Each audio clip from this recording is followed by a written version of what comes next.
Hey bestie, welcome back to my channel. If you're new here, welcome.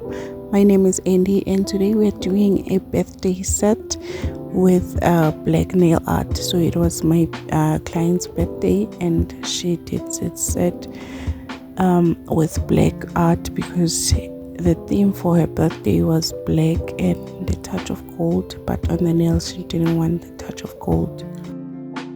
So I've already prepped the nails off camera and now it is time for acrylic application, and I am using the baby pink acrylic powder by Blingle.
I am using an 8080 grade file from Planet Nails to file the nails, and after that I'll be buffing the nails and then remove the dust and clean the nails and then get into nail art.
Now for nail art, I am using a black gel from Blanco and the liner brush is from Shein.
I got the spider gel from a local shop, but I don't remember the name of the brand. And I am using orange sticks to apply the spider gel. And I did mess up the other nail, but I then cleaned up and cured for 60 seconds, and after that I applied top coat of camera and cuticle oil. And this is how the nails turned out. Please tell me what you think of this set in the comment section down below, and don't forget to like, comment, share and subscribe to my channel. Thank you for watching this video, bestie. See you on the next one. Bye.